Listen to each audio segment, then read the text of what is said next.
Welcome, boys and girls, people of the world. This is going to feel really good to say, first of all.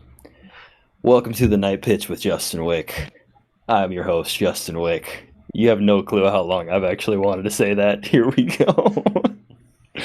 We are here. I am joined alongside the most prestigious counterpart that I could possibly find, the go-to legend. His name is Evan Johnson. You can see him on the right side of the screen. What do you want to be called? Are you the co-host? Or are you the partner in crime here? Yeah, the homie. Either one. Co-host, partner in crime. I mean, I feel like for all the viewers that are tuning in on this, by the way, you'll see on the upper right-hand corner of your screen, there is a number 0. That is because this is test pilot episode number 0 of the Night Pitch with Justin Wick. And we're doing this because my childhood aspirations, when people asked me what I wanted to be when I was little, I told them I either wanted to be Clayton Kershaw, Vin Scully, or David Letterman. And this platform is an ability to hybridize all 3 of those elements into this. And then you can't do it by yourself. With every single late night talk show host, you have the side person. For Conan O'Brien, it was... Who was it? It was the dude from Semi-Pro. Goodness, I already forgot his name. This is a hot start. Paul Schaefer was with David Letterman. It's not Will Ferrell, is it? That's a hard one to No. Andy Richter, that's his name. Goodness. Here I am talking about this. I've always been passionate about late night TV, and I already forgot the dude's name that we're looking to cover. Good Lord. That's awesome. All right, my friends. So needless to say, this is the baseball equivalent of late night television. I don't think I'm allowed to say the actual program names because that could be potential copyright infringement, but I already said Conan O'Brien and David Letterman, so... They don't care. There we go. They don't care. They don't care. We actually made it. It is approximately 11:02 on Thursday, November 30th. We have just spent the past 3 or 4 hours working on, I say we, it was the graphic design legend Evan putting together the overlay that you see on your screen. We got animations and everything. We've got social media markers on the bottom, and this is starting to look like we know what we're doing right here, if I say so myself. And this is all credit to the guy on the screen with me right now. It's a start. We'll improve the way it looks as we go, and the quality of the cameras, because I don't have my main camera right now, so I'm a little bit fuzzy. And I mean, that's the joy of episode 0, though. I mean, all right, we got to get into some substance here, or else we're going to lose some people, all right? Good Lord. But I love episode 0. That's all I got to say. I love episode 0. All right, my friends.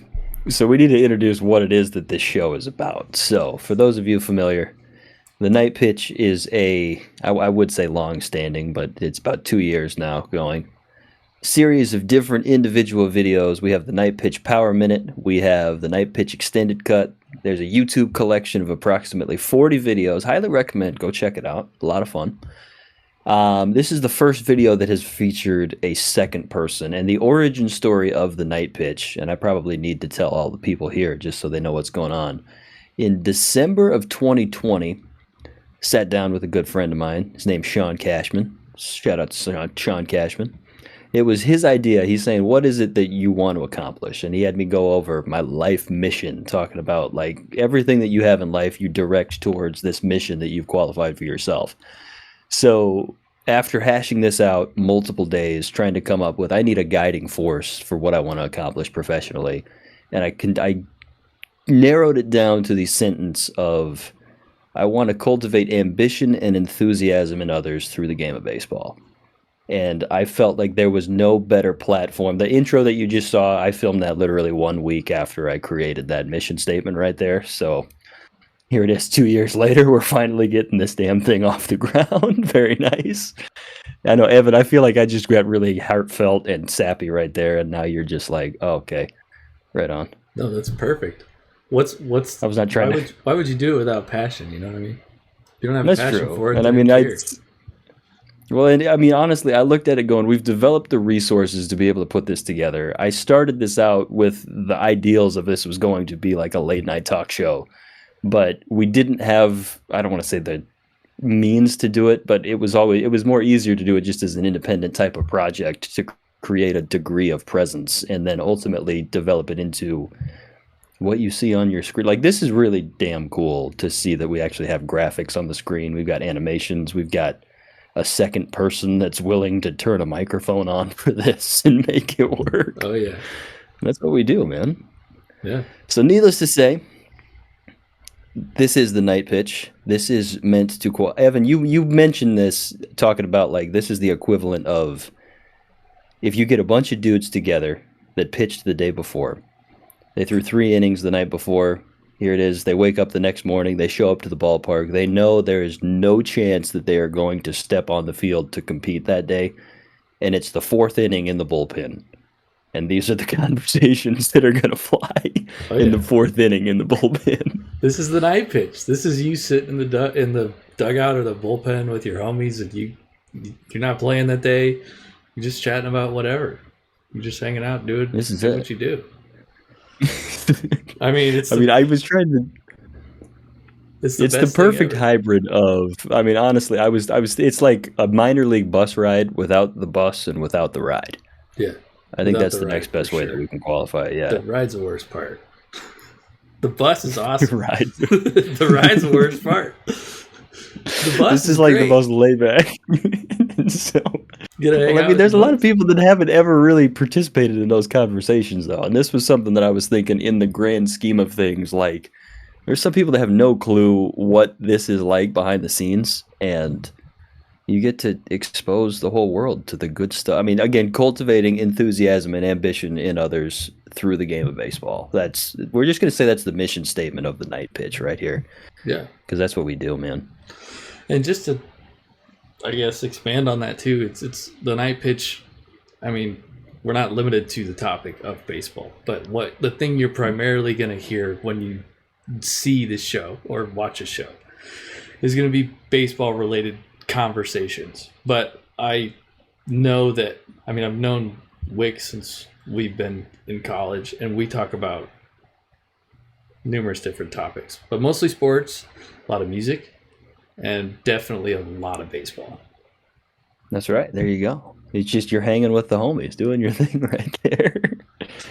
This is it, man. I'm trying to think as far as, like, we were talking about yesterday. This all stemmed from Evan and I were on the phone. How long were we on the phone for? Like 3 hours yesterday? Just 2 hours. Thank you for calling me, by the way. That was when you got the formal invite. You counted them down to the minute. Dude, I'm flattered. That's humbling. Oh my goodness. I saw it afterwards because my girlfriend was texting me and she's like, "Where have you been?" So I've been on the phone for 3 hours with Wick. I got the same thing. All right, there you go. I'm humbled that, honestly, if it weren't for that, that was when the formal invite came together, and I've thought to myself, as far as like developing an audience, it's very difficult to develop ambition in other people if all you do is you're just talking as like a narrator. So, like, there's some people that are into that kind of thing. It is what it is. But, that was the premise behind, the Night Pitch Power Minute series. I'm having a good time showing this. This is helping me market myself. And then I'm going, this isn't like inspiring other people to, it inspires to a degree, I would say. But, to the extent of encouraging other people to be themselves and to develop the individuality of what it is that not many people get the platform outside of, everybody in a clubhouse will know who they are, but people don't know in a public setting. Like, you walk into a locker room and you see this guy and this is his personality, but nobody ever really gets to capitalize on that in like a setting with a bunch. This is essentially the casual teammate conversation, but you're just putting it on public display for so many people. Right. And then this is, and then we get the number 0 in the upper right, just so everybody knows this is the test episode, just to make sure that we know what we're doing and everything is going to work.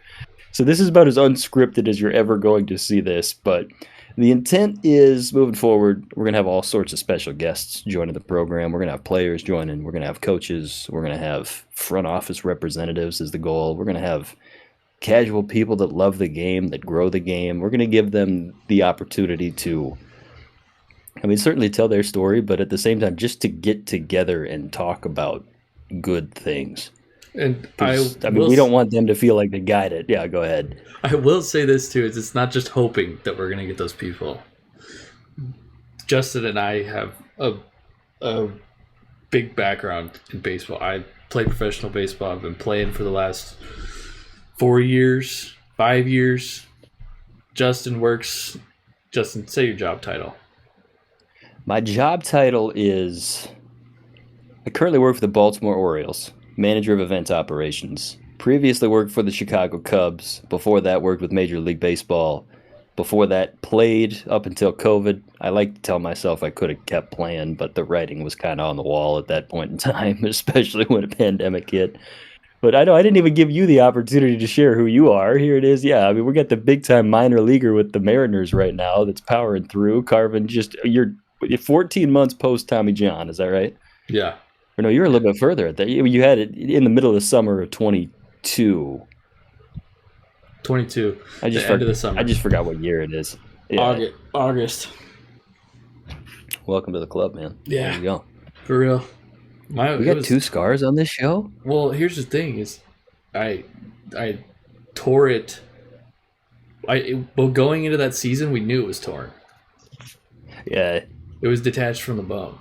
We knew that. I got the MRI back, and they're like, but you can throw, though? I was like, yeah, I can throw. I don't have any symptoms. They're like, okay, go ahead. I was like, all right. You know, we should have just a Tommy John documentary on here talking about, well, because like when mine tore, I knew like it popped and I spiked the next pitch 20 feet.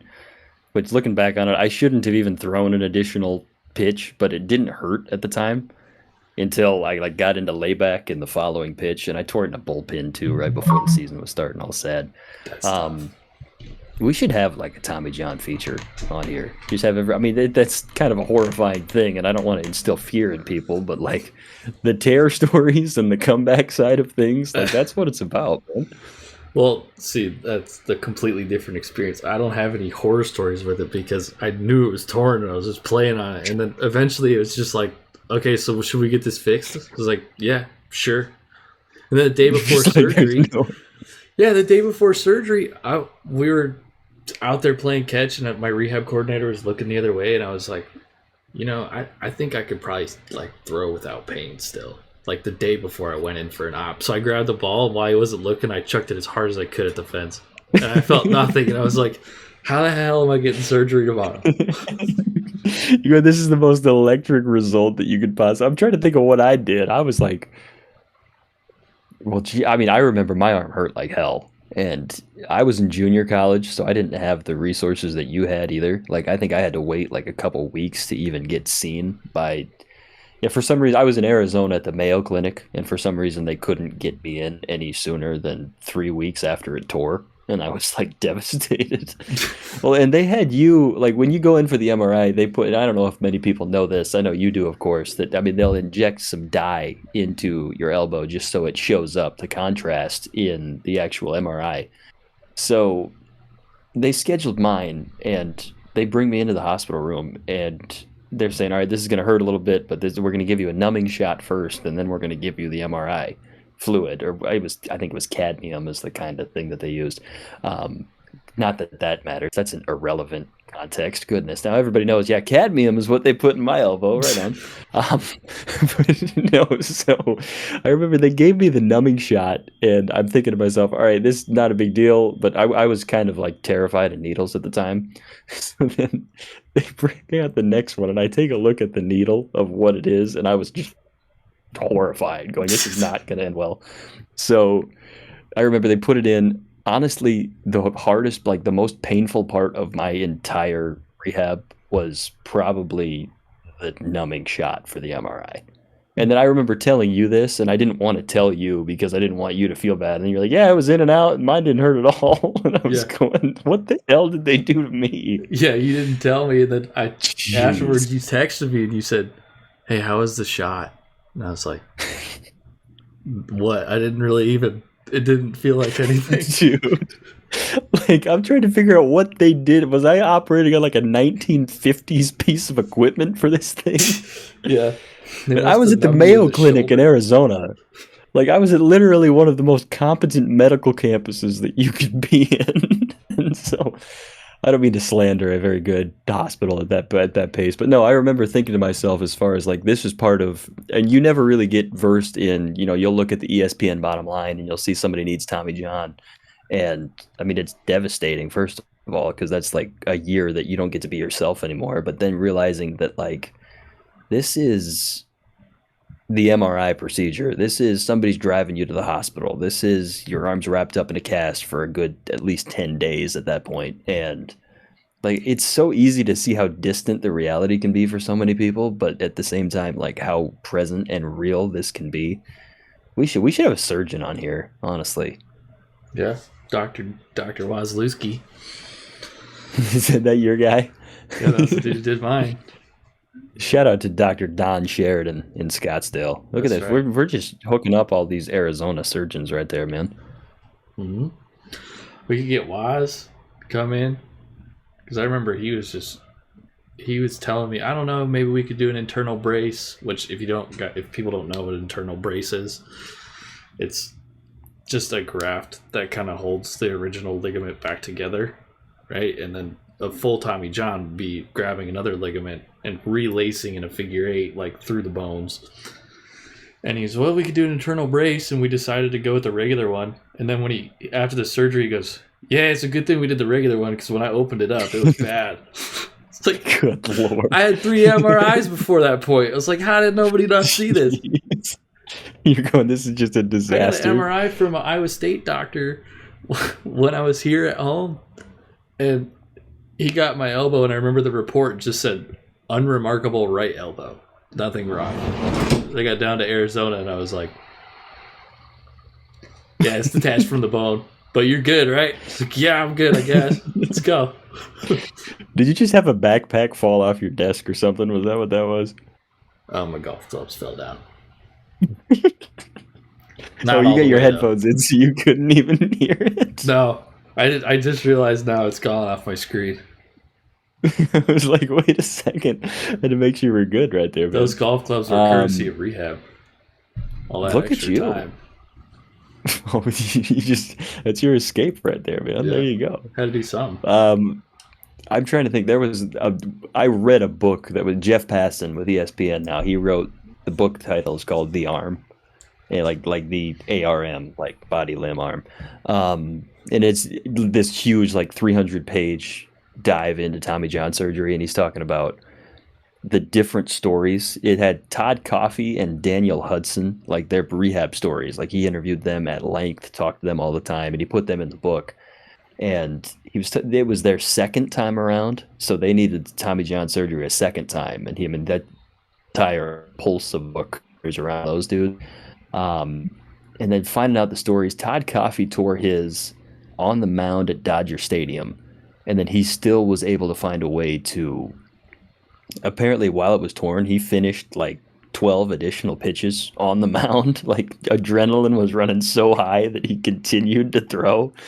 And then Daniel Hudson's story, I remember he ended up throwing the last pitch of the 2019 World Series with the Nationals too. So, I mean, that's kind of the cool side note of it all. But like, it's just a different world, man. And I mean, you find out how comfortable like the world of, I mean, the rehab centers and the training rooms, and to realize like the pulse of people. I mean, you've of course seen it with the Mariners and of all the different clinics that I was in and out of.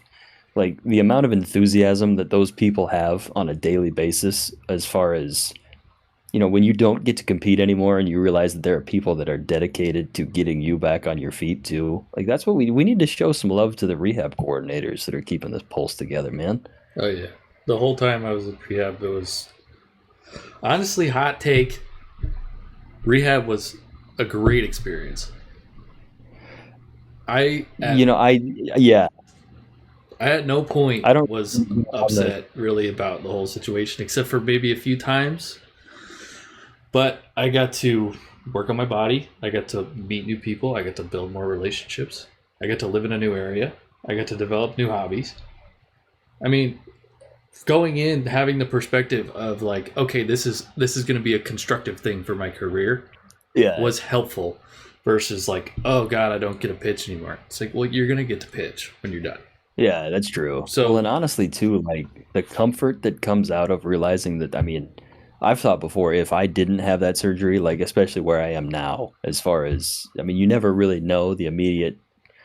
I remember finding out it was torn and just, I don't think I've told you the story when I actually was driving to my MRI. I drove a 2003 Oldsmobile Alero, and I woke up at like 7 a.m. on a Monday morning, and I get out of my apartment, and my side mirror on the driver's side door is laying on the ground. Like literally, I don't know what happened. My side mirror is literally on the floor, like on the pavement. So I put it in my back seat and I'm driving there going, this is just the worst possible omen ever. So like starting from there, finding out it was torn, being devastated. I remember my dad flew down. He was living in Colorado with my mom. He flew down to Arizona to see me where I was playing JUCO ball at the time. And then all of a sudden, we were hanging out at In-N-Out Burger that night talking about, if we view this as a detriment, this is not going to be the experience that we want it to be. And I mean, throughout careers, and this is something that I've noticed with some of the best performers that I've found, even outside of baseball, of if you're able to frame any potential setback or detriment that could cost you into the light that you need. And I mean, it's amazing just to see that even if you don't feel like you can compete in a certain setting, just tricking yourself into saying, this is what I'm going to do and this is how I'm going to go about it, which is a lot easier said than done. Says the guy that's been trying to get this show off the ground for 3 years, and now we finally did it. And, I mean, yeah, believe me, enthusiasm is off the charts for me right now. There we go. It's a real world out there, man. I'll say placebo effect, right, is a thing in perspective and attitude as well. That's right? true. So, like you're saying, you go into that situation, your perspective and your attitude is going to determine how you come out of that situation. It's the same thing as giving somebody sugar pills and telling them it relieves pain. They're like, oh my gosh, That's true. feel so much better. It was like the fighting necklaces that everybody wore in like 2009 or whatever it was. those still crack me up. Or like all those wristbands that like they put it on people.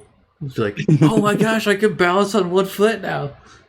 Such a scam. What was it? The Power Balance Company? They had like the stickers that you could put on too. Yeah, put on a sticker. It'll help you balance.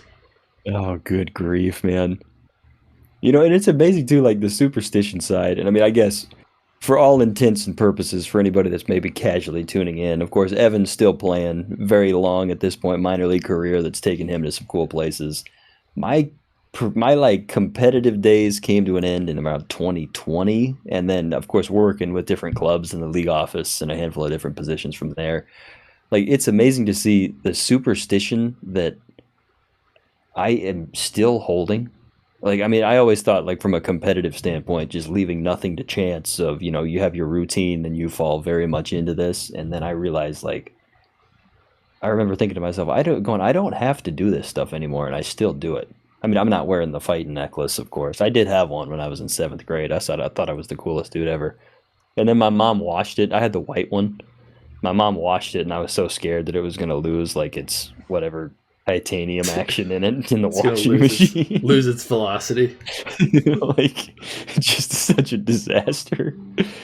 It's all part of it. So we were talking about the Spotify Wrapped. This is something that we have a Discord channel where we're talking about different topics. And so first of all of these people putting their Spotify Wrapped, this is how I would treat the 4th inning of a game. First of all, I feel like I kind of need to publicly slander everybody that has a cookie cutter. All these Spotify Wrapped things look the same. Like, I mean, it's just, I don't mean to take this negativity into the show after we're talking all this ambition, but like, I mean, I know that you're on board with this of as soon as you find out something is popular, you don't really want to follow it anymore. Yeah, for sure. So this got me thinking as far as walk-up songs. Everybody is going to tell you how cool it is. Like, I've never heard anybody just, like, I mean, if it comes up, people are picking their songs, and it's like, dude, I got the coolest whatever. Like, you've never heard anybody publicly talk about how theirs just sucks. So this got me thinking as far as what is the worst possible walk-up song that exists?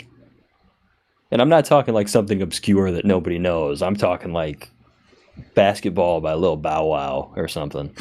I'm going to say Cotton Eye Joe is up there. Cotton Eye Joe is up there for sure.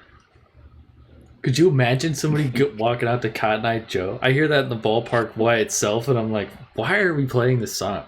I just don't understand why we still play Cotton Eye Joe. I don't understand that song. Nobody likes that song. Nobody likes it. I'm never going to be able to unsee this now. Like, literally, we've celebrated. if you're listening to the show and you genuinely like the song, love the song Cotton Eye Joe, please send me a message. I'll help you out. We just divided our audience in half right Yeah. now. Well, I mean, the other ones, I mean, there's other like ballpark sounds like YMCA or September by Earth, Wind, and Fire. Like the songs that you hear, it's not that they're bad songs, it's just you hear them at ballparks all the time. Or if you're a Red Sox player walking out to Sweet Caroline when that's already the eighth inning song, Yeah, that'd be tough. that's just rough. That'd be tough. Well, and I mean, it's difficult too. Like, this is something I've thought, like picking the perfect one. And I mean, I know this is kind of a low hanging fruit of a subject because this is very subjective based on, but like, I feel like there's a sweet spot of you got to pick a song that more than 50% of the crowd will know, which means chances are you're going to have to dive into a vault of songs that's at least 4 years old. And I mean, I think it's cool when like people tie in like the place that they're like Brandon Phillips with the Reds. He walked out to Fire by the Ohio Players. So he's like playing some Cincinnati funk while he's playing with the Reds. I'm going like, I can, like Justin Verlander used Till I Collapse by Eminem when he was in Detroit. I think he still uses that with Houston, but I would probably use it too if I were Verlander doing what he does. No, what's the worst one? All right, you've got a pretty rich playing career. Like the worst one that you have heard somebody use. All right, I have on my mind. I'm gonna give you two, and one's gonna be the worst one that I think I've heard, and then one's gonna be a sleeper that I thought would be bad, but is pretty awesome. But I don't know the name of that song. You might have to help me with it. But the worst one was, I'm not gonna say his name, but it was Candy Paint by Post Malone, I think. And the beginning of this, it didn't start like when the beat came in. He started it from the very beginning, and it was just like these little, it was like the interlude. It sounded like the beginning of a Disney movie, and the only thing you heard from Post Malone was "Yeah," and that was it. That was the whole thing. I was like, that gets you fired up. You go. I mean, if you end up just, well, I mean, it's like the punishment of like when a freshman has to pick their own song, or when the upperclassmen pick the freshman ones. Like, I mean, I know that's something that a bunch of different colleges will use. If your selection is beneath those ones, yes, exactly. And then the sleeper, okay, the sleeper, good one. This dude is awesome. His name's Brian Paul. He's currently the AZL coach for the Mariners, but I played with him before he was. And in West Virginia, it's the Backstreet Boys, but it was he's a bullpen guy, and it was whatever the song is at the beginning where it says Backstreet's back. All right, which is probably like 60% of their songs, but it's one of those. It was like it was like the do do do do do do do do do. I mean, honestly, I support it. That sounds like Can't Touch This, which would be you would be a badass if you walked out from the bullpen to Touch This. You can't. I mean, if you end up just like walking a dude and then giving up a double off the wall, though, like that's what I mean. You gotta have some low hanging fruit in your jorts to walk out to one of those. In your jorts. I remember, like, it's amazing. I mean, I have a lot of respect for people that put themselves out there before. Like, I remember when I was a senior in high school, and I didn't want to wear stirrups just because, like, it felt weird on my. We had the old school ones. So, anyways, our team, we only wore our socks. Our pants were down, or we wore stirrups up. And I was the only one that just wanted to wear standard high socks, just the sock with panned up toward the knee. And then for whatever reason, like 3 or 4 kids on my high school team were just absolutely pissed that I wouldn't put the stirrup on. So, like, I remember I ultimately finally caved, and then I had a good outing the first game, and then I'm like, well, I just made a product out of caving over socks here. So then I look at, all right, you put the other twist on of you're walking out to Can't Touch This, or, you know, that's a good humble side of, like, I'm trying to think of what the other options would be of just absolutely hostile songs that are just off the charts. Like, what the hell do we do? I'm gonna say There that was a dude. I had a pretty good one. I thought You mine did was have a kind of pretty good scary. It was a little one. I boring, but support. I thought it was kind of scary Well, as a starter, well, Clayton Kershaw uses "We Are Young," which I mean I kind of respect it too. because he's I mean old. that's kind of a. Well, you can't change it now. You're on Hall of Fame pace. Well, I mean, clearly, but I mean, Yeah. there was a dude. I know Eric Sim talked about. There was a dude in junior college that walked out to "A Millie" by Lil Wayne, and if you're on JUCO speakers in front of 50 people, like I think that's another context that not many people are aware of. Of you have to be very selective how you curate it to your audience. Of if you're picking a song for a stadium and there's like 30 people at your game, you can't really use like what was it? Kanye's graduation album was the first that he like publicly said, "I made this for stadium use." And if you're gonna just use like flashing lights at like 2 p.m. on a JV baseball game, it's just kind of a tough look right there. Right. That's a good one though for big time spots. But I mean, definitely honestly, not. like yeah, that's a good ninth inning night game.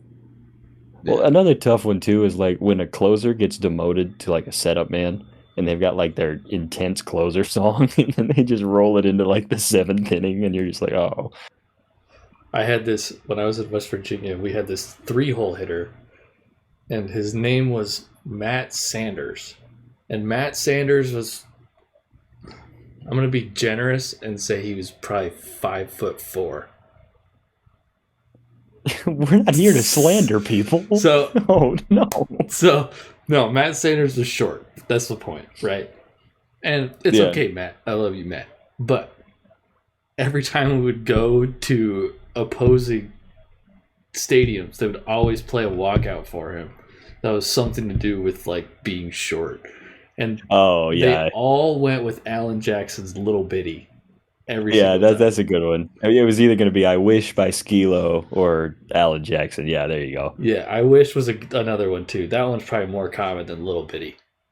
Yeah, that's a dangerous comedy. When you got a control room staff that just under the radar chirps the hell out of opposing teams. But that little dude hit so many home runs. He would show up to the park, they'd play Little Bitty, and he'd just park one over the left field fence and jog around like it was nothing. He had a big old stash. Matt He's Sanders. just wearing it. No Oh, BGs. jeez. He didn't wear batting gloves. No BGs. Just a hardcore dude. There you go. He was a whole different breed, dude. Well, I mean, if it starts working for you, and all of a sudden, like you lead the league in road homers, and like you change your home walk-up song to it because you're just like, yeah, it worked. Here we go. Yeah. You start to own it. It's like a judo move. You're using momentum against other people. You're like, all right. There was a dude with Villanova. He walked out to "Pop Lock It, Drop It," and I remember I was on the fence about that one, and then after a little while, I heard it, and I was like, okay. There's another one. There's some dude walked out to "Laffy Taffy" by D4L.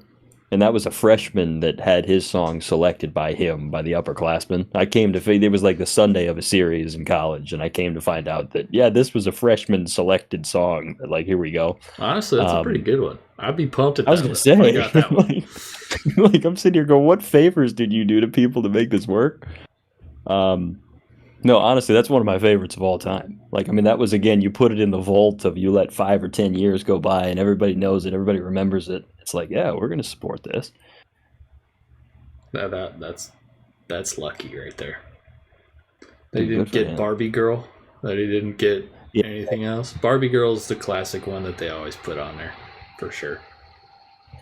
Yeah, there's some cliche sound effects. I have a lot of like love for like the mid-inning pitch effects, like the ballparks that actually put like a curated soundboard together of like I was playing summer ball, and whenever there was where I played, well, you played too in St. Cloud, Minnesota. There's a sound effect that they'll play whenever there's like a broken bat or like a long foul, but whenever there's like an extended delay in between an at bat, it's a sound clip of like a 911 emergency call, and it's just condensed. 911, what's your emergency? Yeah, my wife got attacked by a warthog real bad, and I need somebody with the ambulance to come and pick her up. Okay, sir, can you give me your address? Yeah, we're at 1825 Eucalyptus Drive. Yeah, can you spell that for me, sir? I'm just going to drag her on over to Oak Street.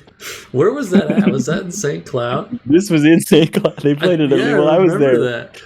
Like, I was there for 3 summers, so we played it every single game every summer. Didn't lose its So, effect on you at all. well, Every time.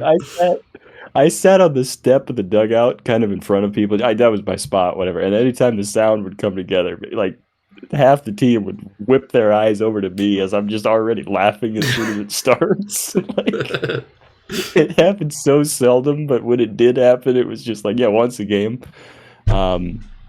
Yeah, that's a good one. Whenever I'm sad, sometimes I look that up on YouTube and I rewatch it. That's the It's best just you one. got to do what you got to do. You gotta do what you gotta do. It's just all sad. I'll send you a bunch of It is sound what it bites is. just to make sure you're doing okay. I'll just keep. You know, we should put the. It doesn't take much. Yeah. Well, another one, the not up in here from The Hangover. Whenever there's a caught stealing, that was a good one. When there's like a borderline ball or strike call, "You're My Boy Blue" from Old School, the movie. We had a That's another. in Everett. We had this pitcher named Brian Wu, and Oh, that's right. Yeah, big leaguer now. Yeah. There you go. and when he would Woo. strike somebody out in Everett, of course it was Ric Flair, Oh, it was Ric Flair. right? Because his last name was Wu, so he struck out Woo, right? That's actually electric. It was perfect. I was like, dude, if Dude. they don't do that for you, what are they doing? Are they even up there? You know? I live for these types of updates, right? This is why we make the show, is to Yeah. give this the platform that it deserves. You know that dude was sitting up there going, you mean his last name's Brian Wu? And he's just 2 strikes. He's just got a finger right over the button, like, come on. Come on. He's ready to go. Yeah. Well, then it turns into everybody in the crowd is suddenly watching this, like rooting for the outcome just because they think that's funny as hell. That's good. That's original, right? Well, it's fun when it plays on the name of people too. Goodness, Yeah. that's good. There we go. Or the height, Matt Sanders. Poor guy, just crushing things. Oh, jeez. Oh, it is what it is. All right. Well, I was thinking crazy promotions too. What's some of the craziest minor league promotions that you've seen? Okay, I'll tell you a story. I have a couple, but I'll tell you the worst one. So, we were playing in Spokane, and this was in High A.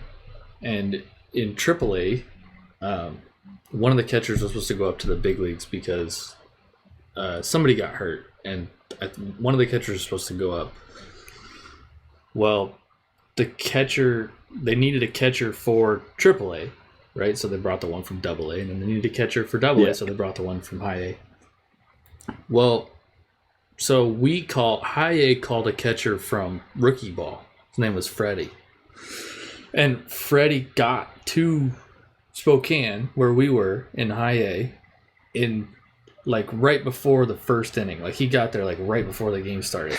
But Freddie wasn't catching that day. So he was just in the bullpen catching, people throwing in the bullpen. Well, eventually after the game, like right after the game, I don't remember who came over to him. He's like, "Hey, you got to go back to Arizona." Oh, Because the catcher was not hurt. He was just like I don't know what happened, but he was not. Yeah. They found out he was fine, but they already moved everybody. So Freddie flew from Phoenix to Seattle to catch 9 innings in the bullpen and then go back home. He never even played a game. He was caught in the poor bullpen. guy. Yeah. Oh, He's like, "I'm going back." You got a new hat. I mean, at least you got to take that home with him. Yeah. Freddie is an Oh, awesome jeez. catcher. You know those catchers they have energy. Yeah, Those are the best you can catchers. feed off those dudes. Yeah, I don't need I a was catcher talking, to like- tell me like what to do or to like motivate me. I just need them to have energy back there. And those are the best catchers. Even if I throw one 6 feet outside, it's just like, Yes, exactly. Like, yeah, all right, let's go. I'm like, perfect. Yes. Not like, hey, come on, like right here, right here. Come on, you can do it. I'm like, don't tell me that. I don't need that. Well, it's funny too. Here it is. We spend all this time analyzing mechanics, and then it's like, what makes us feel good about our performance? And it literally is something that simple that makes you really ambitious to go and get what you want to do. But I was talking about like gate promotions of like giveaways, not like actual moving up the ranks Oh, of the what? minors. What? Well, like, well, no, like I mean, you have like 10-cent beer night or something like this, or like the used car giveaway night in the minor leagues. I mean, I like your story better, and I I mean, must we have missed probably should something because roll I with was that. like, I was thinking, okay, I got a lot of promotion stories for sure. Because that stuff like that happens all the time. I remember when I was playing in the Northwoods League, we had one kid leave because he hit his innings limit, and then we hung his jersey in the wall on the dugout wall, like a ceremony tribute. His jersey was on like the rack of jerseys that we all get dressed on. They wash it for us. So we had like a rack of like, I mean, where you can hang stuff on the back of the dugout wall. So literally the middle of the dugout, we took his jersey on a hanger and we put it in the middle so everybody sees this. We had like people come up to us talking about what happened to this kid and did he die on his way home. And Is he so okay? he was watching the broadcast, like the web stream of the game, and then it showed a dugout shot, and he sees his jersey hanging on the wall.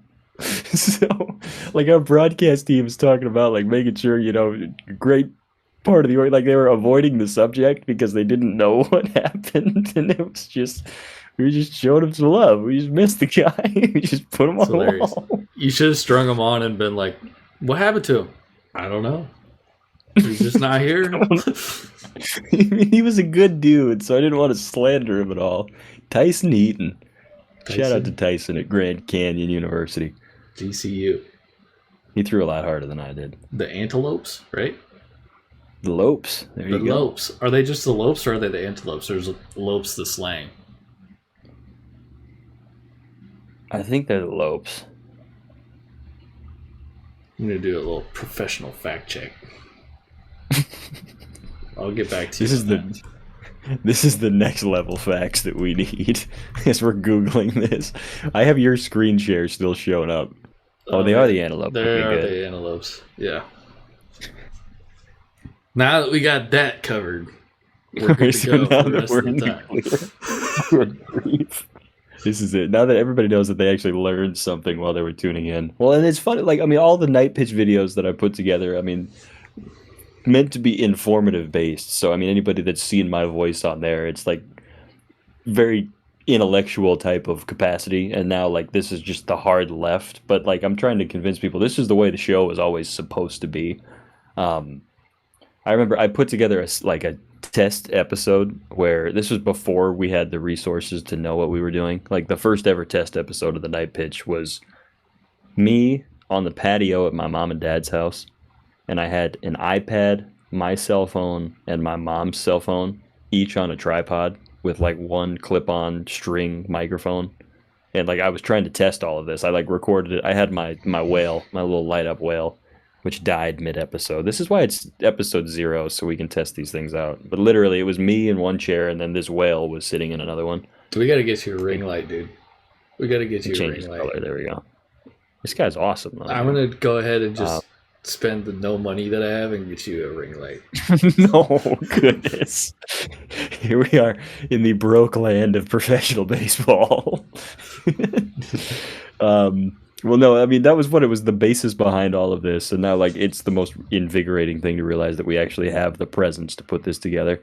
For anybody that's probably just tuning in, which I don't know why anybody would just be tuning in, skipping to the 20-minute mark, but this being episode 0, this is going to be the most casual test run that you are going to see. We are going to put this out there just because it's 100%. awesome that because this actually works and it's pretty cool. But no, this is going to be the most laid back that we have just because we're getting this off the ground. We're doing the thing, and you got to start somewhere. And that way, it's just going to continue to get infinitely better as we continue to plan, as we continue to script everything out, and we just go with the flow and make it work. So that's why we got a 0 in the top right corner and not a number 1. But number 1 is going to be Yeah. Well, the host might be more laid back or less laid back, but I'm gonna tell you viewers right now that I'm gonna stay the same amount of laid back this entire time. So just prepare for that, Justin and viewers. I'm just gonna stay laid back for sure. I'll put the suit jacket on for the first episode. Well, if we get like a big time candidate too, like this is something that I've tried to figure out of, like we want to have this to be like a professional type of, I mean, it can be laid back, but I mean, certainly looking put together, which this overlay that we have, dude, I'm still mesmerized that our social handles keep rotating in and out. Like that's the coolest thing. We'll get some good guests for you guys because all the connections that we have through baseball, and like I was saying earlier, Wick is talking about these people. It's not just hope. These are people who are good friends of ours that are very involved in baseball that we can bring on the show and just have casual conversations with. Just have a good time. That's what we do, Not man. super structured interview format. I mean, these are our friends, so you can just come hang out just like it's the fourth inning in the bullpen in the middle of the night. This is the way to go. This is it. I guess this is something that I did want to ask as far as the ultimate bullpen conversations that exist. And this is going to take a hard left turn, but I can remember I stole this from you, and it was the would you rather fight a rhino-sized duck or 100 duck-sized rhinos? Ladies and gentlemen, these are the conversations that happen in the bullpen. These are the critical questions that we concern ourselves with in the seventh inning. I mean, like, I don't think people in the general public understand, like, how laid back it can be in certain instances, too. Oh, yeah. You're just hanging out. I mean, I will hold this as, like, a personal belief of if you're a relief pitcher and you are locked into every pitch from the first inning, you're not going to perform as good as you would as if you just budgeted your time, you didn't gas yourself out. I mean, you're going to look at the scouting report and you're going to execute what the catcher calls, and it's going to flow, and there might be a pinch hitter in anyways. Like, I mean, at a certain point, like, I'm not trying to discourage people from paying attention to the game, and if there's any kids listening, I'm not trying to, like, say take your eye off of things, but, like, the focus level that it takes to lock yourself into every single pitch to the point where now all of a sudden it's the eighth inning and you're called to start warming up and your brain is just fried from like tracking everything as an analyst. So instead we're talking about rhino-sized ducks in the fourth inning. Right. Because you can't be that locked in for that long. Especially if you're going to go pitch in front of a lot of people in a critical spot. Yeah. You know? I mean, of course you can sit there and just kind of keep to yourself and be quiet. You don't have to talk about rhino-sized ducks. This does not mean that you need to stoop down to the level of just being a rhino-sized ducks, but you know, you don't have to be that dialed in for that long of a time. Yeah, and this is often where conversations go because that's a casual question, one that you can just kind of chatter about and kind of just kill time, honestly, till you have to get ready to go. You're just like, here we go. Well, I mean, I liken it to like if you're typing like a huge essay for like an assignment and you get to the final to like 20% of the essay and you've like locked yourself in all the way up to that point of now all of a sudden the most important time, everybody's now watching you type the final sentences and you've fried yourself typing the first 80% of the entire thing to where now you're forced to like put a bow on it. And oh, by the way, this is the only part that people are going to remember from your performance, by the way. Yeah. Nobody's going to read the first 80% at all. No, that's something it's difficult too, because like, I don't know how to phrase that to like an amateur player. Cause like, you don't want to make it seem like this needs to be relaxed and you shouldn't. I mean, yes, you should relatively pay attention. And I mean, it does matter to somebody, of course.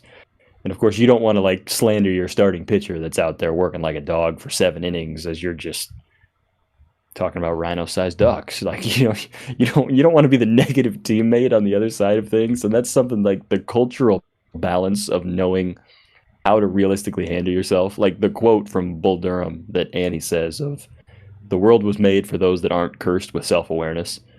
of have the self-awareness to know that you don't need to be locked in if it's not your time or else you're going to burn yourself out, but also be aware that it probably is somebody else's time at that exact same moment that you need to show the love and the respect for. And I think that's one of the hardest messages for especially young ball players to really learn and appreciate, is that the spotlight isn't always going to be on you, and when it isn't, you're not going to be very liked if you're trying to put it on you all the time. There's a lot going on. I would say that the key word there is balance. Yeah. If you are constantly pressing before you even get to the game, then That's true. You're putting all this pressure on yourself when you actually do get into the game. But you don't want to be so, absent-minded that when it is your time, you're That's shocked. true. Yeah. You have to find that balance of performance where you're ready to go, but you're also pretty relaxed. And that's the whole point of the conversation, is to stay relaxed. And if you can find that balance, you're going to be pretty good out of the bullpen, right? Or as a pinch hitter. That's huge, honestly. Yeah. Well, and it's especially too, like, for amateur players or people that are like progressing through the minors, there's a good chance that you're not exactly going to start as a starter in a certain capacity. Like sure, you're going to have first round selections that are starters tabbed all the way through the minors into the big leagues, but like for the vast majority of players, seeing how so much playing time is earned off of the bench. And this is like one of my biggest complaints about like college baseball too, of if you're trying to break into a starting lineup, because the games aren't as frequent as pro ball, and because the rosters are a lot bigger. You're carrying 36 guys and you're playing 4 games a week as opposed to 7 or 6 days a week with 32 maybe. The big leagues carries 26 at that point, but like seeing the challenges that exist of how do you match this personality, this being ready when your time is called, with infrequent playing time of not being able to really get into a rhythm. And I think that's the tough dynamic, especially when there's a lot more scarcity that exists with playing time at the college level or at like huge showcase teams. And I think that's like, is it safe to say, like, is there a general comfort level? In professional baseball, you could be done at any point. Like, you could be released tomorrow and that's it, as opposed to, yes, you could get kicked off a college team, but if you're doing what you're supposed to do, you're probably just going to sit there on the shelf for like 3 months. Like, is there the comfort level of knowing that you're probably going to be able to keep your rhythm if you're an active pro player, or knowing that you're not going to be released if you're in college? Like, is it fair to compare those two? I would say that it's definitely there's more urgency in professional baseball to do your job every time you touch the ball.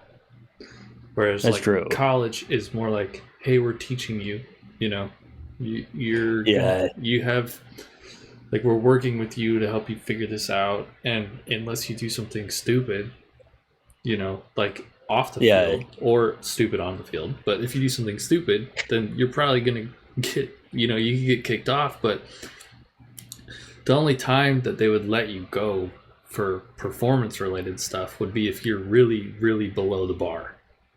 Whereas like professional baseball there's this bar, and everybody has to be close to that bar. If you're over it, great. If you just have to be close to the bar. If you get too far away from it, you're done. Yeah. So, and I think that's, and making it is ultimately about consistency. If you're at your best all the time, then you're gonna make it, because everybody has shown their best is good enough. You just kind of hover around that bar. The ones who go past it get there, but there's definitely a lot of urgency there with that. And that's a good dynamic too. There's always the safety net of college summer ball too, of like, even if you know that you're shelved for an extended period of time, you know that you at least have an opportunity to go somewhere, of you're going to see a new set of scenery for a 3-month period of time. And I think especially within the amateur world, of it takes one day for some, if you pop like a serious exit velo number, just like your max exit velocity is just something outlandish one time, that shows that you can put that kind of pop on the ball, and then that's like, people see what your ceiling can be, even if it happens just on one freak moment. I think the urgency component is huge, and especially when you see how like your entire life can change in one day in the amateur world. And that's not to say that, I mean, yes, you can make a statement in pro ball too, but I think that all of a sudden it turns into you need the consistency in the professional setting as opposed, and especially with the different levels that exist within the minors of how do you continue to keep progressing as opposed to, you know, one amateur scout sees you have a really good day and that's all that they really need to see. I think that there's different components, and I think that I don't want to say there's more or less to lose because every career matters, but you know, there's a lot of juicy business. I've spent a lot of time thinking about this, going, you know, the infrequency of potential playing time versus just the urgency of continuing to progress through the minors. Like, which one is more difficult? And I think that it's kind of subjective depending on whoever goes, but there's a lot going on. And I mean, again, it turns into how do you frame things. And I mean, like you mentioned, with the whole rehab process of, you know, it doesn't really matter what condition that it is in or what detriment is prospectively worse. Like, it's just more how do you handle these different images and how do you put it into the context of how you need to go about it. So a lot easier said than done, of course. But it is what it is. I remember playing going to my first spring training, and I was doing my like physicals before spring training started. And this old trainer we have, he's been there forever. His name's Randy. The dude will tell you where and when it's going to rain for how long and never look at the weather. Like that kind of wise, man. Right? Well, he was looking at my blood sugar and he's like, "Are you diabetic?" I was like, "No." And he's like, "Are you super stressed?" I was like, "Yeah, I'm pretty stressed. Like I'm like beyond stressed." He's like, "Well, sometimes this takes your blood sugar down." And I remember I was so nervous about spring training and getting a spot that I was like, it was taking my blood pressure down, and my blood sugar down. Yeah. And I was just like, I gotta figure out how to like reframe this in my mind where I'm not so nervous about performance all the time. Because at that point, and I mean, I guess still now, everything I've done has been geared toward achieving that goal. So there's a lot riding there on that, especially, you know, then you add in, you know, it could be done tomorrow. Yeah. And you won't even know until you get you mix in the component of I don't have the academic security that's going to keep me on a team for another 3 months. Or 4 years of eligibility to just be like, I guess true. I'll just go play somewhere else. Yeah, if you just hit a transfer portal and say you're going to keep going. Yeah, so okay, I'll go play at some small school then, you know? Well, and that's amazing too. Yeah, no kidding. I mean, just to see the different degrees. I know, like, one of my favorite books that I read when I was playing, The Mental ABCs of Pitching by Harvey Dorfman is his name, sports psychologist. This book is like 20, 30 years old now at this point. But I mean, he's talking about an excerpt in this book saying, like, if you just, the act of just believing in something and how that can cultivate actually achieving. I mean, he said that there's actual medical basis behind people that are diagnosed with certain illnesses. Statistically speaking, they're more likely to overcome the illness if they just have the belief of a fight within themselves to be able to handle it.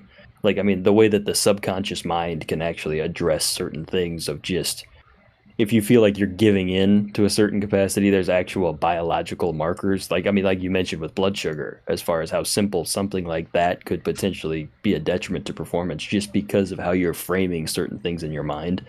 And it's not to say that they're bad framing, because I mean, I think it's natural of, you know, you enter your first spring training, you want to make an impression. This is certainly nothing abnormal in that sense, but like to see how that can have an impact on something that you wouldn't otherwise know unless it's just the sensei of a trainer just showing up and telling you what needs to be said. It's you nailed it. I mean, like it's exactly what we talked about earlier. It's the placebo effect with your own body. Yeah. Right? Because I'm talking to a lot of the trainers, and we have this trainer that was our rehab coordinator. He's amazing at what he does. He's awesome. He's a doctor of physical therapy. He played in the minor leagues. He was a previous coach. He's awesome. And he's giving us this meeting, and I'll never forget what he said in the meeting, which was, Um, in physical rehabilitation or in the medical world, the best predictor of patient outcome is this idea of buy-in, which is, do Yeah, they like what they're doing and do they believe in it? That's the best predictor of the outcome that patient's going to have to their surgery. yeah, If that doesn't tell you how much your perspective and your attitude plays a role in the outcome of everything you do, not just sports, yeah. crazy, you know? We got really serious about this. We were just talking about somebody getting called up to Spokane and getting sent back down after picking up his hat, and now we're getting into like some deep mud. I mean, this is the cool joy about the show right here, man. There you go. Yeah, you never know where the ship's going to turn. It's funny you mentioned that too. Another book that I was reading, Angela Duckworth is her name. She's a psychologist, and the title of the book is called Grit. And she's trying to come up with, what is it that makes the most excellent performers or the top in their field. And I mean, she's condensed this down to there's tests that the West Point, the Army Academy, what's the formal name of that? U.S. Military Academy, West Point Army. They test people using something called the grit scale, and it's talking about essentially trying to quantify passion and perseverance of if you're passionate about what you do and you persevere. I mean, exactly the same type of thing that you're saying in that kind of sense of what's your buy-in. And, it got me thinking, especially as you excel as a performer. And I think in terms of, especially in the baseball world, when you're trying to tap into any secret nuance that you can to progress your career forward, is there a line as far as if you are so bought into where you're going that you start kind of losing, if you're trying to squeeze every ounce out of the proverbial lemon of how good can you possibly be, that you find out that all of a sudden your hand is cramping just because you've tried so much to get out of this? Like, I don't think there's an answer on this, so I don't want to like back you into a corner like you got to be the source of figuring this out. But I mean, is it, and the way that I look at this on the other side of, my playing career for all intents and purposes is finished. I look back on it saying, is there anything that I could have done differently? Sure. But I can comfortably say that when it came to the work ethic of what went into it, all the way down to, I'm showing up with a shoulder tube and wrist weights and plyo balls, and I have a furniture dolly to carry all of my other things. And like, I mean, you have a modus sensor to track what it is that you do. I think that's all quantable things that can show that you have the buy-in. It's not to say I framed everything flawlessly either, but like, is there a way that you have such ridiculously high buy-in that it hurts you long term, or is there any way to even think that way? I don't think that. I think it's maybe easy to mistake buy-in for effort level and like quantity of work, right? Because at some point it's like you're searching for the right thing that's going to help you, and that might even be the opposite of a belief in what you're doing. That's true. Are you just maximizing the quantity of work you're doing in hopes that it will work, or are you committing to a simple plan and buying into a simple plan that is going to give you the best chance? Yeah, are you twisting this into the degree of eyewash as opposed to if you're the closer that's locked in during the third inning? Well, that might not be what you're supposed to be doing. That's a good exactly. Yeah, well, that's the balance we're talking. That's the balance we were talking about before, and so many kids who hit that, they see that little bit of results, and then they're like, "Oh man, I gotta do more because more and more investigating and more of this is gonna make it even more so, and then I'm going to get really good." And then all of a sudden you get paralysis by analysis, and you're no longer playing the game anymore. You're just training as your game.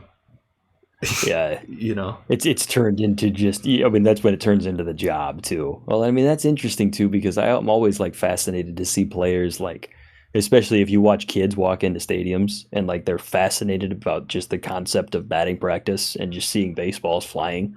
And like, I mean, you strip the innocence of, I mean, some of the best advice that I remember receiving during my playing career. And this was in the middle of a college season where it was probably like the 100th game that I'd been in that year. And here we are on a bus ride 6 hours or something, and it was Al Newman from the former player with the Minnesota Twins talked about it matters to somebody.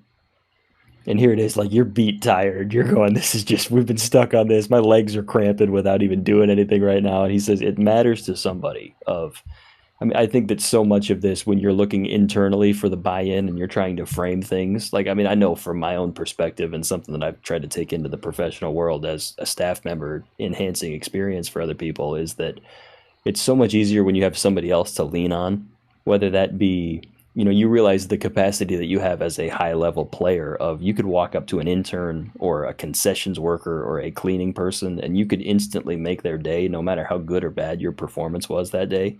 Like just by the fact of another book that Barry Zito wrote his autobiography called Curveball. And he's talking about in 2010, when the Giants won the World Series, he was the highest paid player on their team and he was left off the postseason roster. And he was ineligible from playing, but he stayed in the dugout. He's just like, I can't walk away. Can I at least dress up for this, even though I know I'm not going to pitch?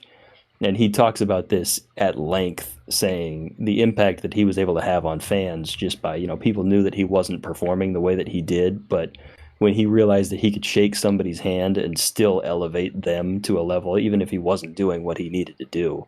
And I think that was a cool lesson in terms of you're so independent from your actual results on the field. And I mean, it's what you do and it doesn't define who you are. I know that's almost cliche how often you hear that, but I mean, that was something that I wish I saw that earlier in a playing career. But I mean, I think that the lessons for that are scalable ultimately wherever you go. Well, I think you're right in the end of that, where you don't have to. You're bigger than the results. Right? Yeah. You don't have to identify with the results. Like just because you pitched poorly doesn't make you a bad pitcher. Right? And that was one of the best things that Al ever said, I think. That one I remember because every time now I see a little kid at the park or something. Of course, yeah. Every time I see a little kid at the park, I'm like, oh, I gotta go out there and I gotta go give him something. I gotta go do something because like we'll be in some place and you're sitting there and you're like, this is crappy. It's rainy. It's cold. Like we're playing. We've had a rain delay. It's like 1 o'clock.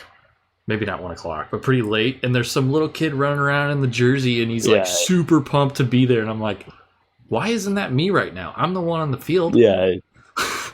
You're going this, you would literally, I'm the one that gets to suit up and do this thing. Yeah. Well, and it's funny, just a matter of perspective. And I know that's almost another cheesy cliche that you put together, but it's like, if you work a kids camp in the morning, and then at night, that was something I remember doing. We had like a 200-person kids camp, and then all 200 got a ticket for that game that night.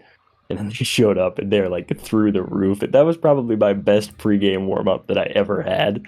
And every single one of them was so fired up. Oh, geez. That's good times, man. I know that. There it is. It quantifies that. Yeah, like you can't do it by yourself too. I mean, I know that's something that goes without saying also, and I don't want it to make it seem like we're just regurgitating the different types of info, but I mean, that's why we needed 2 people on this show, man. Like that's what the whole premise is on having, you got to feed off of each other, man. That's how you're able to develop good stuff and you make you feel good about yourself, man. Absolutely. There we go. It's easier to think in conversations. That's true. It really is. I mean, especially when you realize how like inside your own head you can try to, I almost just cussed right there. We're trying to keep it clean. My bad. That's why I stumbled over some words. I already talked about Cotton Eye Joe, so we're good. We already crossed the line. We've already done what needs to be done. Oh goodness. Was there anything you want to plug here? I mean, you want to promote anything right now? Oh, I mean, I can do it later on as we go, but if anybody out there watching this is a young baseball player who's interested in training, right? Pitching training, hitting specific training, catching training, anything, right? Let me know, right? You can contact me down there, but me and my brother operate what's called Maverick Baseball. Individualized training programs for younger players. I mean, you can be in college, you can be older as well, right? But what the reason I started this is because there's not a lot of cost-effective options for good training programs for kids in high school. And when I was younger, I wasn't able to do any of those because we didn't have the extra money to go, and my parents didn't have the extra money to go pay $1,000 a month for the entirety of a year for me to get a plyo care program, or something super basic. So the premise of our training company is an affordable cost. We'll work with whatever you have access to. And you get to have contact with me or my brother, a real person who's there going to build a relationship with you, because that is what we feel is most important in the training process. Working with you, letting you drive the process, and working with what you have, and not overcharging you just to make money. It makes me so mad that I see that. How much money people are charging for quality baseball training programs.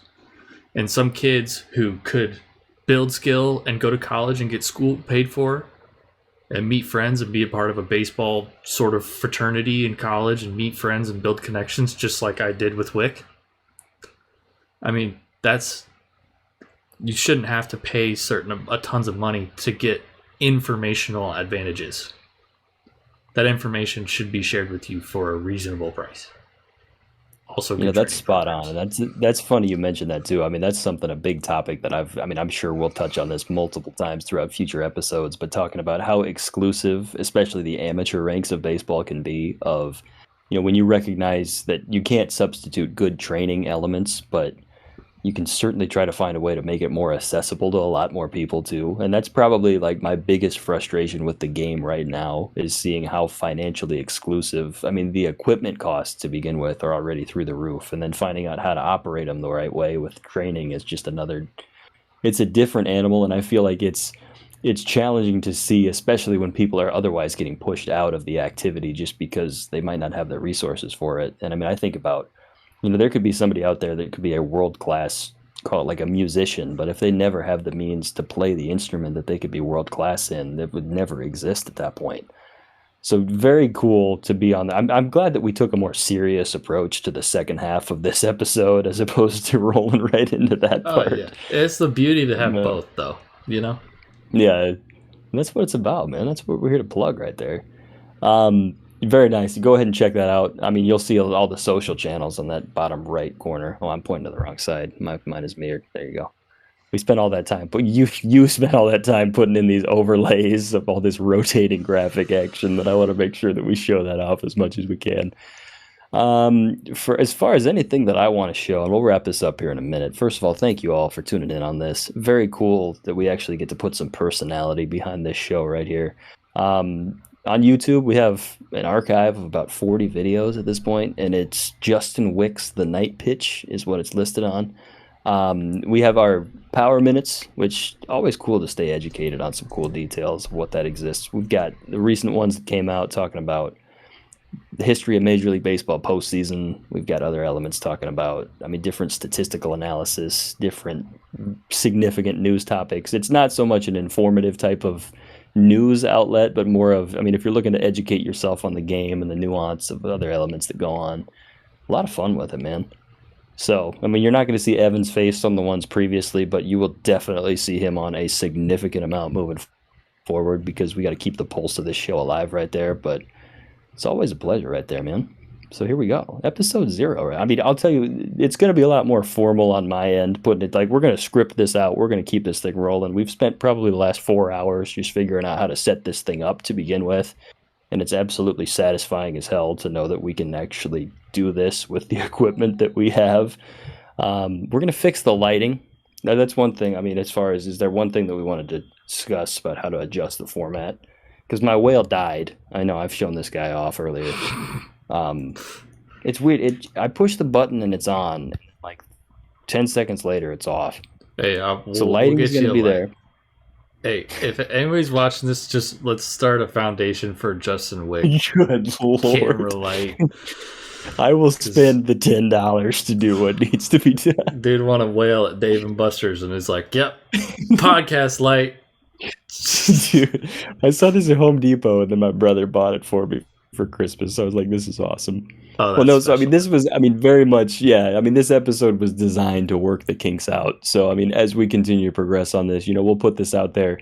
This wasn't supposed to be the marquee type of, I mean, the headliner, which the ideal focus is when we have guests on the show. We're going to have a serious buttoned up presence of, it'll be professional, but it'll be casual, the way that the fourth inning of a bullpen game is supposed to be right there. So that's what we're working with. Thank you all so very much for tuning in. We got to figure out how do we want to close this thing too. Goodness, I mean, I know we've got a whole lot of elaborate scripting type of things. I would say tune in for our next episode, but we don't know how long it's going to be. Maybe it'll be tomorrow. We don't know. We got to watch the replay to make sure everything works right there, man.